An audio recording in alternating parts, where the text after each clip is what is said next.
Hello, everyone, and welcome to this youth and young adult lesson called Thicker Than Blood. If you haven't already, please scroll down and click subscribe and hit the bell so that you get notifications when new content is uploaded. While you're down there, check out the description to find two different links. The first one is for the Inverse Bible Study Guide, which is where we get the lessons for these videos. And the second is for the Hope Channel's website, where you can watch a panel of people discussing this very lesson. My title for this lesson is Thicker Than Blood. That's because there's a saying that goes that blood is thicker than water. What that saying means is that family is closer and more tightly knit than friends. However, we read in the Bible that there are some friends that are closer than a brother. So taking that old saying about how blood is thicker than water, well, apparently there is something about certain friendships that's thicker than blood. That's why for our lesson today, instead of me just talking about what friendship means, I figured I would interview some of my friends. I'll be asking them a series of questions. I'm curious to hear what their thoughts are. I'm also curious to hear what your thoughts are about these questions as well. Please, as I ask these questions and as my friends answer them, feel free to pause the video so that you can comment your answers down below. And so you can have your own conversation at home about the answers to these questions. Please join me as I go back inside and call up a few of my friends. Hey guys, so my friends have been giving really good answers to the questions I've been asking, and I'm very indecisive about picking and choosing which ones of those answers to show. So I think I'm going to make the interviews I made with my friends into a bit of a series, whether they show up as future Sabbath school lessons, or maybe they'll show up in the middle of the week. However it ends up, they were all giving a lot of golden information that I didn't want to cut out just because of time. So stay tuned to hear a lot of friendly advice about friendships. All right, everyone, this is my friend Rajesh tuning in from Southern California. So Rajesh, our first question today is, what are some character traits that you look for when making or keeping friends? Some of the character things that I look for: basic respect, being considerate. I don't want someone that is disrespectful, not only to myself, to themselves, but those around them. Less personality traits, but more so things that we share. That could be personality traits like respect, like being considerate, caring, things like that. One of my friends recently, that I just kind of met at work, we are very much so opposite personalities, but we get along. Don't know how, but we get along. And I attribute that to there's something that we share in common. That's work is part of it, but then there's other things, or how we view what's going on in life. We view very similarly. So commonalities that you can share, things that you can do together. Both play music, meet each other in a band, i.e. us, way back when, or you both play golf, or you both do this, or you both do that. Something that can start the foundation of what could potentially exist. Our second question is, are there any Bible verses or stories that can teach us how to pick good friends or how to be good friends? All of them. That's a cop-out answer, I realize. In terms of stories, I think, and Bible verses, letters in the Corinthians and the Philippians and the letters in the New Testament, a lot of what's outlined in those letters are how to behave, even how to think or react or respond. And a lot of those behaviors and even personality traits that etched inside of those letters, I think, are valuable in terms of how a friend should act or behave, or how you should behave or act as a friend. I think another piece that exists throughout the Bible would be the disciples. The reality was they may or may not have gotten along together. They all had different personality traits and different walks of life, but the reality was they got along. They were disciples. Sometimes they may have gotten along, sometimes they may haven't, but they were disciples, and that was just a fact. They just were. And that allowed for Jesus to be able to work with them, be able to help spreading that good news existed most successfully when they're all very different people. Our third question is, what does Jesus' life, actions, and words teach us about making, keeping, and being good friends? Respect. He always showed a level of respect to everyone, and that was just paramount. He was also very considerate. You can see that, I think, in some of the New Testament articulates this idea of, if you're served something at a a guest's house, eat it or accept it gracefully as to not let them falter, things like that. I think that's just basic acts of consideration and being considerate. I think something that's also interesting is being able to challenge your friend in a manner that's both considerate and respectful, whether it's ideas, whether it's basic things as what's going on during the day, or larger ideas and theories and philosophies that you carry. I think the biggest thing too is being able to do these things without tearing anything down was always a function of building. Things were always being built. Nothing was getting torn down.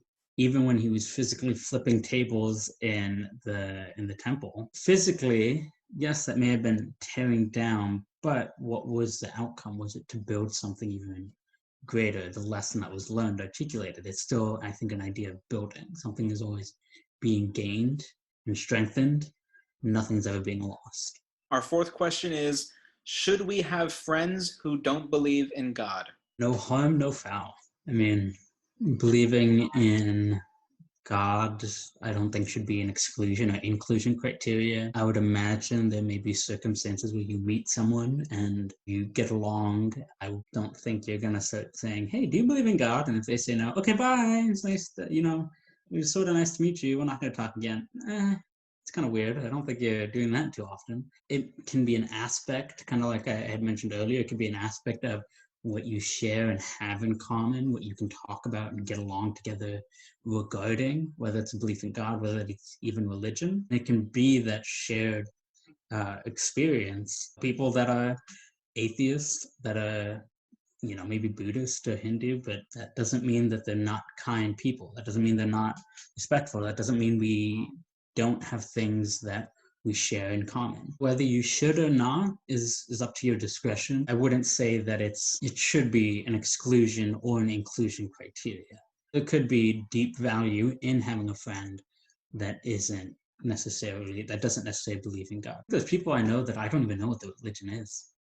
They probably know that I'm Christian because I probably dropped it at some point or another, but growing up in the Adventist system, being a pastor, so you have to go to an Adventist college and grad school, and now my main source of interactions is at church, I don't really have very many opportunities to have non-Adventist or even non-Christian friends. When you grow up in an Adventist space, it's just assumed that you're Seventh-day Adventist, if not even just Christian. It's not something we think about, it's not something we consider, because that's just how we grew up. So when you start to step away from that, or even when you go to college, in my case, being in college, I met people that are Catholic. Actually, a lot of my friends were Catholic, and the degrees to which they practiced was very different. I had friends that were Seventh-day Adventists. I had friends that said they were Christian at some capacity, but they weren't practicing particularly. They did believe in a God, but that's the extent. A friend who was Seventh-day Adventist, and all that, but then left and is now finding his way back in. Our next question is, should we minister and show Christ to our non-believing friends? And if yes, how? I don't know that you should be trying every single day that you see them, but who you are should be your ministry. This idea that ministry isn't necessarily a function of your career, but rather your career can be ministry. Stereotypical ministry are types of ministry, and ministering is among pastors, but you can be a plumber and still minister. You can be a mover and still minister. You can be a teacher and still minister. So who you are can be your ministry, your behaviors, your personality, or where your personality traits, where your values and morals come from. That all can be your ministry. I actually had a mover who helped move a couple stuff into our apartment. When he gave me his card, I noticed on the back end it was a Bible verse. So I ended up asking him about it. Kind of had a hard pass before, and then he found his way to God and Christianity, and this is how he lives his life by. How he worked was a reflection of his belief in God. He was very respectful, very open, very warm, very friendly, very kind. I appreciated his story. The theme for the quarter for this inverse is finding God's will. Talking about friendships and talking about God's will, how can your friends play into what God's plan is for your life? The nature of your relationship should always be something that I think is building and developing. And so once you've defined what God's will is for you and what you believe that to be, friends will be a part of that journey with you. For a while, I was pre-med, and shifting into education was a bit of an arduous experience, a time for me. And I know I did reach to friends about this, and just dialoguing and talking about what is happening, what's going on in my life. The journey that you have in finding out what God's will is for you, pursuing it, I think friends are just an inherent aspect of that. In that environment, on the path you walk, they're just there. How much you choose to engage it matters. You know, if I'm walking through a forest and there's a tree, maybe I climb the tree or I break a branch off and now I have a stick. As I go, I encounter a challenge, and guess what? I have a stick now. That stick is maybe something that my friend told me based on their experience and based on their thoughts. Thank you again for tuning in, and a big thank you to my friend Rajesh for doing this interview and conversation with me. I really hope you received a blessing from what he had to say in the answers to the questions and to the conversation that we had. If you did receive a blessing, let us know by giving us a like and sharing it with someone else who you think might enjoy the video. Don't forget to subscribe and hit the bell, and please stay tuned for more interviews with more of my friends. Trust me, they've got some really good stuff to say. So until next time, remember, we're still praying for you, God bless, and see you later on this channel.